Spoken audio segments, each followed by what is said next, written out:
Hello students, कैसे हैं आप लोग। आइए आज क्लास 9th की पोएट्री का चैप्टर नंबर 2 सिंपैथी देखते हैं। सिंपैथी, इसका अर्थ होता है सहानुभूति। क्लास 9th का चैप्टर नंबर 2 है। आइए देखते हैं इसका एक्सप्लेन हिंदी में। आई ले इन सारो, पहले तो हम आपको ये बता दें, आई का अर्थ तो मैं होता है शाब्दिक अर्थ, लेकिन यहाँ कवि के लिए जहाँ जहाँ भी आई का यूज़ हुआ है वहाँ हम कवि का नाम लेते रहेंगे। आई मैं कहता है जो, वो कवि कहता है। तो आइए देखते हैं। आई ले इन सारो डीप डिप्रेस्ड, कब कहता है कि मैं दुख और पीड़ा में लेटा हुआ था। कवि कहता है कि वह दुख में पड़ा हुआ था। माई ग्रीफ ये proud man heard, my grief a proud man heard, मेरे दुख को एक घमंडी व्यक्ति ने सुना, या मेरे दुख का एक घमंडी व्यक्ति को ज्ञात हुआ। आई ले इन सारो डीप डिप्रेस्ड, कब कहता है कि वह गहरे दुख में पड़ा हुआ था। My grief a proud man heard, मेरे दुख को एक घमंडी व्यक्ति ने सुना।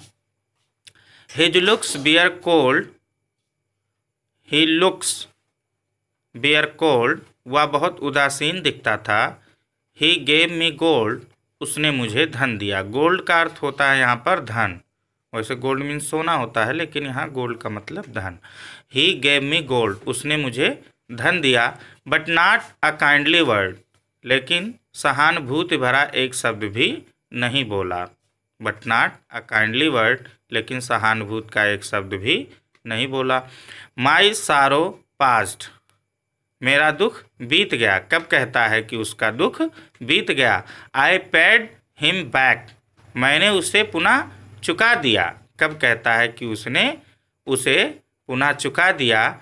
The gold he gave me, जो धन उसने उसे दिया था, उस घमंडी व्यक्ति ने कवि को जो भी धन दिया था उसने उसे लौटा दिया।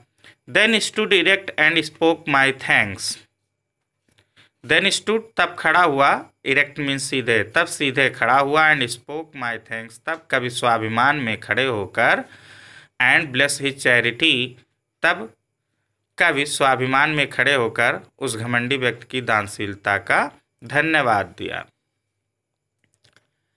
I lay in want in grief and pain, कवि को पुनः पीड़ा हो गई, कब को बिना पुनः जो है दुख हो गया, पीड़ा हो गई। ये पुअर मैन पास्ड माई वे, कब कहता है कि एक घमंड व्यक्ति उसके रास्ते से गुजरा। ही बाउंड माई हेड, उसने मेरा सर दबाया। ही गेव मी ब्रेड, उसने मुझे रोटी दिया अर्थात भोजन कराया।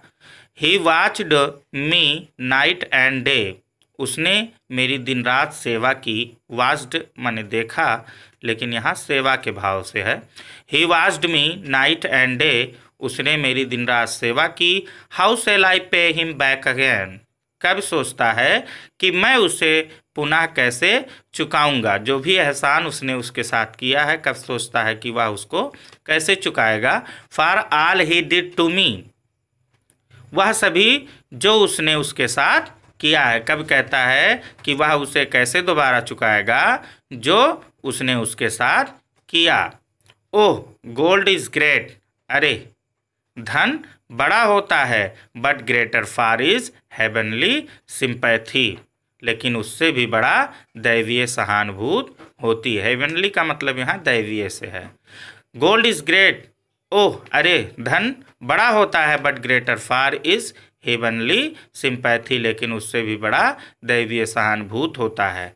By Charles Mackay, Charles Mackay द्वारा कंपोज किया गया बहुत ही अच्छी कविता है ये। इसको एक बार फिर देखते हैं। आई ले इन सारो डीप डिप्रेस्ड, कब गहरे दुख में पड़ा हुआ था। My grief a proud man heard, मेरे दुख को एक घमंडी व्यक्ति ने सुना। हिज लुक्स बियर कोल्ड, वह बहुत उदासीन दिखता था।